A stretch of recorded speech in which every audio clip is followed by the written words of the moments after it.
Nếu con người có thể phóng điện bằng cơ thể, chạy trên trần nhà, mọc lại chân đã mất hoặc sống sót ngoài không gian, có lẽ chúng ta sẽ gọi đó là siêu năng lực. Nhưng trong tự nhiên, những khả năng tưởng như chỉ xuất hiện trong phim viễn tưởng ấy lại hoàn toàn có thật. Có một loài cá có thể bắn hạ côn trùng bằng tia nước chính xác như một tay thiện xạ. Có sinh vật nhỏ bé tạo ra bong bóng nóng gần bằng bề mặt trời. Có loài vật sở hữu cú đánh nhanh đến mức làm nước phát sáng. Và sinh vật cuối cùng trong danh sách không chỉ có một vũ khí đáng sợ, mà còn nhìn thấy những tín hiệu ánh sáng con người hoàn toàn không thể nhận biết. Đây là 10 loài động vật có siêu năng lực ngoài đời thực. Số 10. Cá bắn nước, tay thiện xạ dưới mặt nước. Trong những khu rừng ngập mặn ở Đông Nam Á và miền Bắc Australia, có một loài cá không cần phải nhảy khỏi mặt nước để bắt những con côn trùng đang đậu trên cành cây. Nó chỉ cần ngắm rồi khai hỏa. Cá bắn nước ép lưỡi sát với phần vòm miệng, tạo thành một rãnh nhỏ giống như nòng súng. Sau đó, nó phóng một tia nước mạnh về phía con mồi. Điều khó tin là con cá phải tính đến cả sự khúc xạ của ánh sáng giữa không khí và mặt nước. Vị trí mà nó nhìn thấy không hoàn toàn trùng với vị trí thật của con côn trùng. Thế nhưng, sau khi luyện tập, cá bắn nước có thể điều chỉnh góc bắn và lực nước với độ chính xác đáng kinh ngạc. Chỉ trong chớp mắt, côn trùng rơi xuống mặt nước và bữa ăn đã được rào tận nơi. Nếu thiên nhiên tổ chức một cuộc thi bắn tỉa, cá bắn nước chắc chắn là một ứng viên rất đáng gờm. Số 9. Tôm súng, khẩu pháo tí hon dưới đại dương. Tôm súng chỉ dài vài cm, nhưng một bên càng của nó có thể lớn gần bằng nửa cơ thể. Chiếc càng ấy không trực tiếp kẹp nát con mồi. Thay vào đó, khi đóng càng với tốc độ cực nhanh, nó bắn ra một tia nước và tạo thành bong bóng chân không gọi là bong bóng xâm thực. Bong bóng này di chuyển qua nước rồi sụp đổ gần như ngay lập tức, tạo ra tiếng nổ lớn, ánh sáng cực ngắn và sóng xung kích đủ để làm choáng những sinh vật nhỏ gần đó. Nhiệt độ bên trong bong bóng khi sụp đổ từng được ước tính đạt hàng nghìn độ C. Tuy nhiên, hiện tượng chỉ tồn tại trong thời gian cực ngắn và trên một vùng vô cùng nhỏ, nên nó không đun nóng cả vùng nước xung quanh. Số 8. Lươn điện, cục pin sống của rừng Amazon. Mặc dù được gọi là lươn điện, sinh vật này thực ra gần với nhóm cá dao hơn là lươn thật sự. Phần lớn cơ thể của nó chứa hàng nghìn tế bào điện đặc biệt, được sắp xếp thành từng lớp, giống như những viên pin mắc nối tiếp. Khi cần định hướng, giao tiếp hoặc tìm con mồi, lươn điện phát ra những xung điện yếu. Nhưng khi săn mồi hoặc tự vệ, tất cả các tế bào điện có thể đồng loạt hoạt động, giải phóng một cú sốc cực mạnh. Loài lươn điện Volta từng được ghi nhận tạo ra điện áp lên tới khoảng 860V, mức phóng điện mạnh nhất từng biết ở một loài động vật. Đáng sợ hơn, lươn điện không chỉ phóng điện một lần, nó có thể phát ra nhiều xung liên tiếp, khiến cơ bắp con mồi co giật và để lộ vị trí. Trong vùng nước đục của Amazon, nơi đôi mắt không còn quá hữu ích, lươn điện đã biến chính cơ thể mình thành radar, vũ khí và hệ thống phòng thủ. Số 7. Bọ gấu nước, sinh vật có thể tắt sự sống. Bọ gấu nước hay tardigrade chỉ dài khoảng nửa mm. Dưới kính hiển vi, nó trông giống một chú gấu nhỏ bé có 8 chân. Nhưng đừng để ngoại hình chậm chạp ấy đánh lừa. Khi môi trường trở nên quá khắc nghiệt, bọ gấu nước rút gần như toàn bộ nước khỏi cơ thể, cuộn mình thành trạng thái gọi là chun và làm chậm hoạt động trao đổi chất xuống mức cực thấp. Trong trạng thái này, một số loài có thể chịu được tình trạng mất nước, đóng băng, thiếu oxy, áp suất khắc nghiệt và mức bức xạ cao hơn nhiều so với phần lớn động vật. Bọ gấu nước thậm chí đã sống sót sau khi được đưa ra ngoài không gian trong các thí nghiệm. Tuy nhiên, điều đó không có nghĩa chúng bất tử. Khả năng sống sót còn phụ thuộc vào loài, trạng thái cơ thể, thời gian và mức độ khắc nghiệt. Khi điều kiện thuận lợi trở lại, chỉ cần có nước, cơ thể khô cứng ấy có thể từ từ mở ra và sinh vật nhỏ bé tiếp tục bò đi như thể chưa có chuyện gì xảy ra. Số 6. Bọ cánh cứng, Bombardier, nhà máy hóa chất sống. Khi bị kiến, nhện hoặc động vật săn mồi tấn công, bọ cánh cứng Bombardier không cần chạy nhanh hơn đối thủ. Nó chỉ cần xoay phần bụng về phía kẻ thù. Bên trong cơ thể, Loài bọ này lưu trữ các hóa chất trong những khoang riêng biệt. Khi gặp nguy hiểm, chúng được đưa vào một buồng phản ứng đặc biệt. Phản ứng xảy ra nhanh chóng, tạo ra nhiệt và áp suất, rồi phun hỗn hợp hóa chất nóng ra ngoài thành nhiều nhịp liên tiếp. Nó thậm chí có thể điều chỉnh hướng phun để nhắm vào kẻ săn mồi đang tiếp cận từ nhiều góc khác nhau. Đây không phải lửa, cũng không phải phép thuật. Đó là một hệ thống phản ứng hóa học có van, buồng chứa và vòi phun nằm gọn trong cơ thể một con bọ nhỏ. Số 5. Kỳ nhông, Axolotl, bậc thầy tái tạo cơ thể. Nếu con người mất một cánh tay, cơ thể chỉ có thể chữa lành vết thương. Nhưng với Axolotl, đó mới chỉ là bước khởi đầu.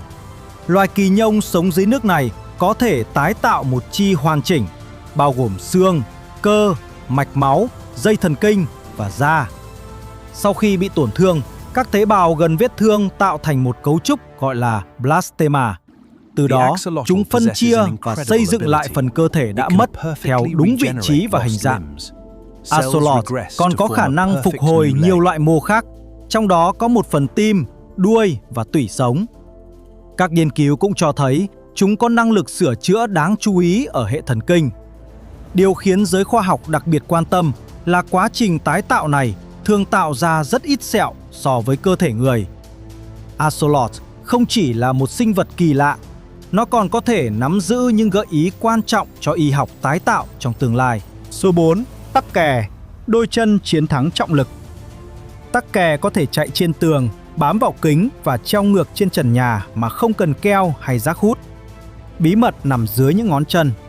Mỗi bàn chân có hàng triệu cấu trúc dạng lồng siêu nhỏ. Những cấu trúc này tiếp tục phân nhánh thành các đầu cực nhỏ, làm tăng diện tích tiếp xúc với bề mặt. Khi áp sát bàn chân, các tương tác vật lý yếu giữa những phân tử trở nên đủ lớn để giữ cơ thể tắc kè trên tường. Nhưng điều ấn tượng không kém là nó có thể nhấc chân ra gần như ngay lập tức bằng cách thay đổi góc tiếp xúc. Bám chắc khi cần, tháo ra trong tích tắc và lặp lại hàng nghìn lần mà không cần tiết ra chất dính. Khả năng ấy đã truyền cảm hứng cho nhiều nghiên cứu về robot leo tường, vật liệu bám dính và thiết bị hoạt động trong không gian. Số 3. Bạch tuộc, bậc thầy biến hình.